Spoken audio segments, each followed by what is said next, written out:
العالمین والصلاۃ والسلام علی رسول الامین۔ آج ہماری بہت بڑی خوش نصیبی ہے کہ ہم یہاں سوات میں آئے ہوئے ہیں اور وہاں کی ایک بڑی شخصیت محترم فضل عزیز صاحب سے ہماری ملاقات ہوئی ہے، اور یہ وہ شخصیت ہیں کہ الحمدللہ تنظیم اساتذہ پاکستان صوبہ خیبر پختونخوا کے یہ صدر بھی رہے ہیں، اور اس کے ساتھ ساتھ جو ہے وہ ہیرا فاؤنڈیشن جو ہماری ان کے ڈائریکٹر بھی رہے ہیں۔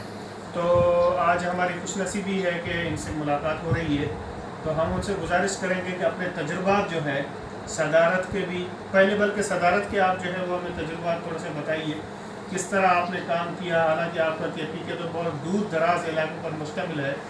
اس کے بعد ہم ہیرا کی بات کر لیتے ہیں انشاءاللہ۔ بسم اللہ الرحمن الرحیم۔ سب سے پہلی بات تو یہ ہے کہ ایک ساتھی آیا تھا، وہ شہید سے ریویو لے رہا تھا، ہمارے باجوڑ کے ایک ساتھی ہے، تو اس نے وہ یہاں میرے ساتھ رات گزار رہا، اس نے مجھ سے کہا کہ آپ مجھے یہ بتائیں کہ تحریک سے آپ کا وابستگی کب سے ہے؟ تو میں نے اس سے کہا کہ جب میں سیکنڈ کلاس میں تھا، دوسری جماعت میں، تو اس وقت یہاں کچھ علماء آئے تھے اور وہ مولانا مودودی کو گالیاں دیتے تھے والی سواد کی وجہ سے، تو چونکہ وہ مخالف تھا اس لیے وہ انہیں خوش کرنے کے لیے گالیاں بھی دیا کرتے تھے۔ تو جب میں اسکول سے آ رہا تھا، تختی بھی ساتھ تھا اور بس تھا، تو وہاں پہ ایک زیارت ہے، اس کے قریب ہمارے نانا وہاں کھڑے تھے، اور اس نے ایک شخص نے ان سے پوچھا کہ یہ علماء کیا کر رہے ہیں؟ تو میں نے کہا علماء نہیں ہے، یہ علماء سوء ہے۔ اچھا، دوسری جماعت میں؟ دوسری جماعت میں۔ تو اس نے مجھ سے کہا کہ یہ بچہ جو کہتا ہے یہی ہے، یہ علماء سوء ہے، علماء کیسے ہیں؟ تو اس وقت میں یہ سوچ رہا تھا کہ میں جماعت سے وابستہ ہوں، اس لیے کہ مجھے اتنا پتہ کیوں آ رہا ہے۔ تو میں کسی سے متاثر نہیں ہوا، بلکہ پیدائشی طور پر میں جماعت سے وابستہ ہوں۔ نہیں، یہ جو آپ نے دوسری جماعت کے بچے نے یہ جو الفاظ کہہ دیے، جی تو اس کے پیچھے کیا آپ کی مولانا سے شناسائی تھی؟ میرے مولانا سے شناسائی تو میرے والد صاحب کی ذمہ داری تھی۔ جب میں کلاس میں کچی کلاس میں داخلہ لے رہا تھا تو قرآن میں نے پڑھا تھا۔ اچھا، اس وقت میں خلاصہ پڑھ رہا تھا، یہ فقہ کی کتاب ہے، اور اس کے ساتھ ساتھ جب میں دوسری جماعت میں تھا تو گلستان سعدی میں پڑھ رہا تھا۔ تو جب 7ویں جماعت میں تھا تو ہدایہ آخری کتاب فقہ کی میں پڑھ چکا تھا۔ تو مطلب ہے کہ بہت چھوٹی عمر میں نے میرے علم حاصل کیا تھا۔ حضرات دیکھیے، یعنی یہ ہدایہ جو کتاب ہے یہ ہمارے مدارس میں بھی کافی دیر سے پڑھائی جاتی ہے، اور بہت بڑی کتاب ہے، فقہ کی سمجھی جاتی ہے۔ اور فضل عزیز صاحب نے جو ہے وہ 7ویں کلاس میں وہ سب کچھ پڑھ لیا۔ 8ویں کلاس میں نے ترجمہ اپنے باپ سے شروع کیا۔ تو جب میٹرک تک میں وہ سب کچھ کیا ہوا تھا، اس نے مجھے کہا کہ میں تجھے صرف اور نحو یہ پڑھاتا ہوں۔ تو میں نے کہا نہیں، قرآن پڑھائے اور صرف نحو کی ضرورت نہیں ہے۔ پھر میں وہاں چلا گیا ڈرائنگ ماسٹر پوسٹ کے لیے ٹریننگ کے لیے، 70 میٹرک کے بعد۔ اس وقت میری عمر اتنی تھی کہ مجھے 7 ماہ کے لیے وہ آئے تھے ہمارے باجی صاحب، تو اس نے 7 مہینے مجھے ریلیکسیشن دے دی، اس لیے کہ میری عمر کافی نہیں تھی۔ اچھا، ریلیکسیشن دے دی، ٹریننگ کیا۔ اس کے بعد آیا، تو جب میں وہاں سے آیا تو اس وقت میں میٹرک میں پڑھ چکا تھا، میٹرک تک۔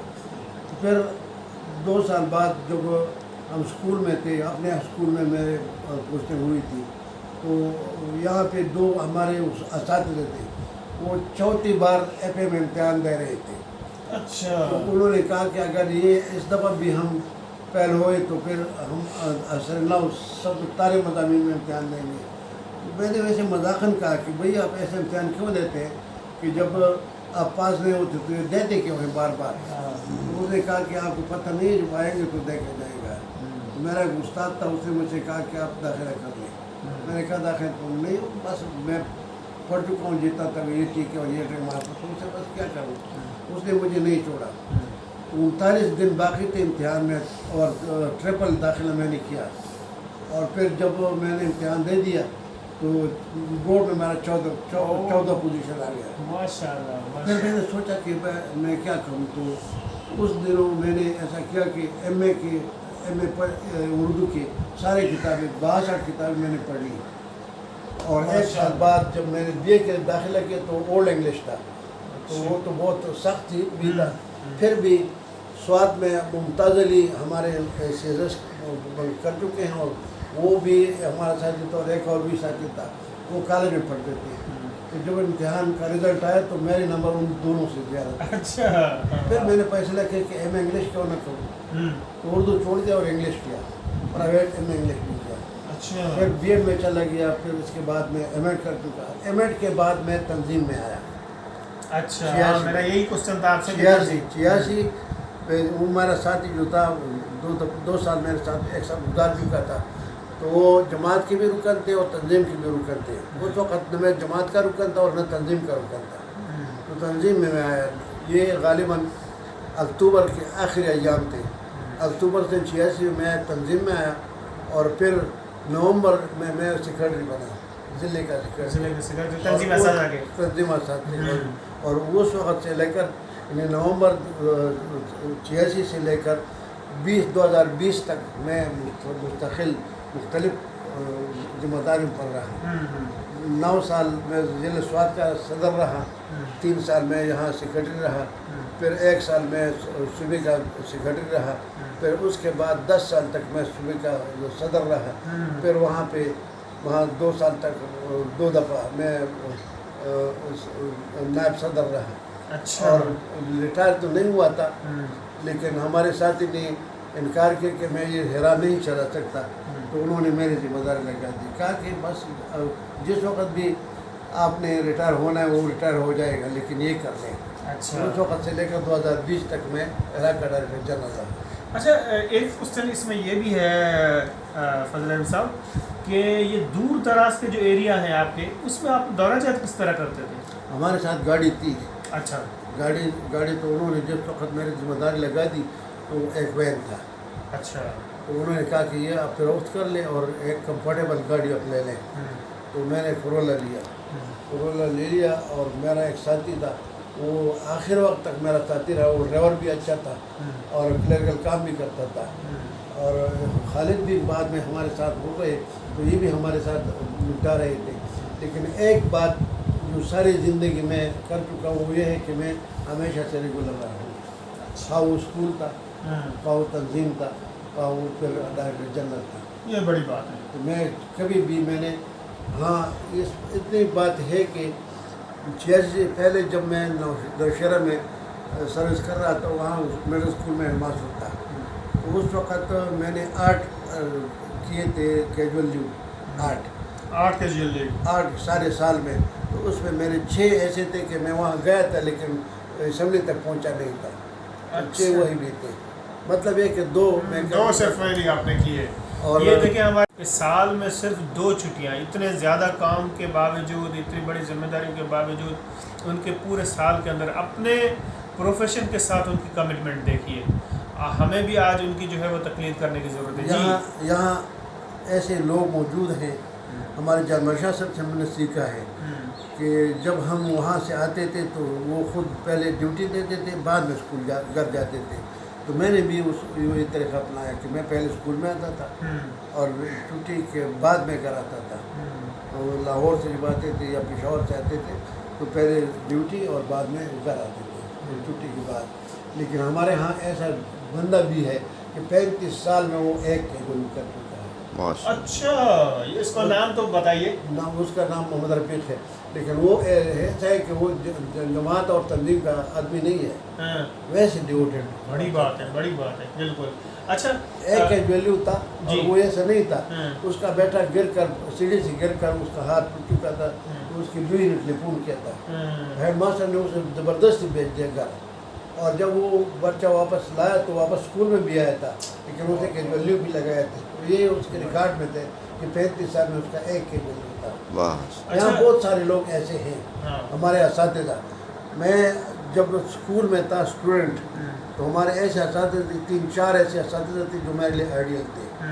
اور جب میں نے ٹریننگ کیا تو میں نے یہ عہد کیا تھا کہ میں ہدایت الرحمان صاحب کی طرح کبھی بھی کرسی استعمال نہیں کروں. میں نے کرسی استعمال نہیں کی. کھڑے ہو کر پڑھایا ہے. اور جب یہ خالی پیریڈ میں جاتا تھا تو وہ بھی میں ہمیشہ کے لیے یا اسلام پہ بات کرتا تھا یا تاریخ پہ بات کرتا تھا یا انگلش لٹریچر پہ، اس لیے کہ بعد میں مجھے انگلش لٹریچر کے آدمی بن گئے۔ میں نے کوئی خالی پیریڈ ویسے گزارا نہیں ہے اور نہ میں کرسی پہ بیٹھا ہوں۔ اچھا، مجھے یہاں اس شہر کے گھومتے ہوئے یہ محسوس ہوا کہ الحمدللہ سوات کے اندر ایجوکیشن کا بہت اچھا نظام ہے۔ جی جی، آپ کا کیا تجزیہ؟ ہاں، یہ ہمارے والی سوات کا طور امتیاز ہے، اچھا، اس لیے کہ اس وقت اور اس وقت دونوں میں بہت بڑا فرق ہے۔ اگر اس وقت تک 69 میں سوات کا اقدام ہوا تھا، 69 تک ہمارے سڑکیں بھی اچھی تھی، ہمارے اسکولز بھی اچھے تھے، ہمارے اسپتال بھی اچھے تھے، یہاں پر کوئی ڈرگ اسٹور نہیں تھا سوائے اسپتال کے، اسپتال میں دوائی بھی ملتی تھی، کھانا بھی ملتا تھا، فری ہیلتھ تھا یہ والی سوات کے۔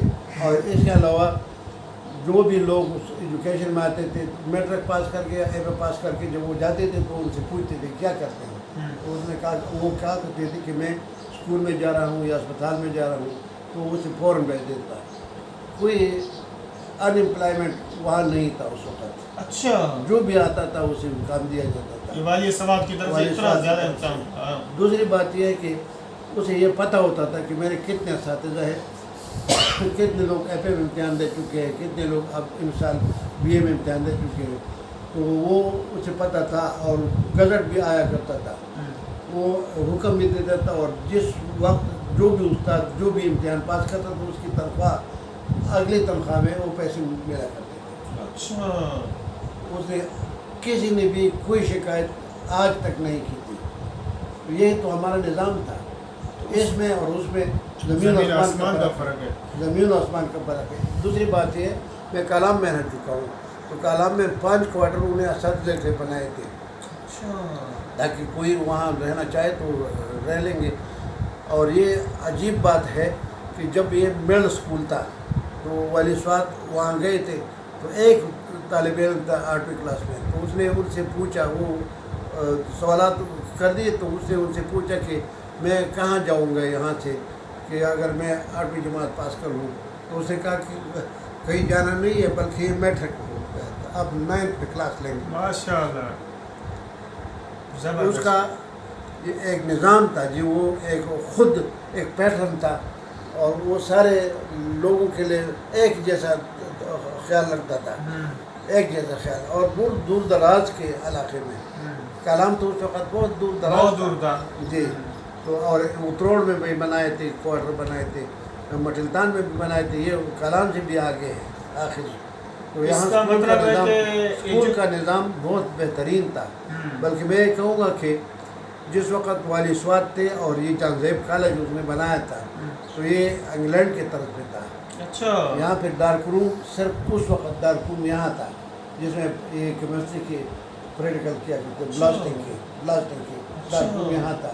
اور انگلینڈ میں جس طرح یہ لیبارٹری تھی، تو یہ لیبارٹری انگلینڈ کی طرف سے تھے، ان کے ساتھ تو ڈائریکٹ ان کے تعلقات بھی تھے نا، ملکہ کے ساتھ بھی۔ بالکل جی، ملکہ کے ساتھ وہ تو آئی تھی، ہاں وہاں آئی تھی بھی ان کی دعوت پر جی۔ میں 3rd کلاس میں تھا، اچھا، 3ری جماعت میں جب وہ آئی تھی، اور یہ سارے سڑکیں وغیرہ سب ڈیکوریٹ کی گئی تھی تو اس وقت۔ اچھا، اس نے چکر بھی لگایا تھا والی سوات کے ساتھ۔ یہ تنظیمی معاملات میں میں صرف ریگولر رہ چکا ہوں، باقی کام تو لوگ لیتے ہیں لوگوں سے، لیکن میں ریگولر رہ چکا ہوں۔ 1 منٹ کا ہم وقفہ لیتے ہیں اس کے بعد۔ اچھا فضل علی صاحب، یہ تو آپ نے ماشاءاللہ یہاں کا ایجوکیشنل سسٹم، ہم تو خوش ہو رہے تھے کہ اتنے بڑے اسکول نظر آ رہے ہیں اور یونیورسٹی کے کیمپس نظر آ رہے ہیں، یونیورسٹیاں نظر آ رہی ہیں، تو سوات نے جو ہے وہ انکریز کیا ہوگا، لیکن اگر ہم والی سوات کے دور کے ساتھ اس کو کمپیئر کرتے ہیں تو اس کا مطلب ہے کہ انہوں نے ڈیکریز کیا ہے۔ ہاں، تو اچھا تھوڑا سا یہ ہے کہ تنظیم اساتذہ کے ساتھ آپ کا جو پورا ٹینیور رہا، اور ہماری خوش نصیبی یہ بھی ہے کہ آپ بھی جو ہے وہ ہیرا فاؤنڈیشن کے جو ہے وہ ڈائریکٹر رہے، اور آج بھی ہمارے پاس جو ہے وہ یہاں صوبے کے جو صوبائی ڈائریکٹر برادر خالد فاروق صاحب جو ہے ہمارے ساتھ موجود ہیں، اللہ تعالیٰ ان کو بھی خوش رکھے، یہ بھی ہماری میزبانی کر رہے ہیں کل سے۔ اچھا، تو تنظیم کے ساتھ جو آپ کا تجربہ تھا وہ کیسا رہا؟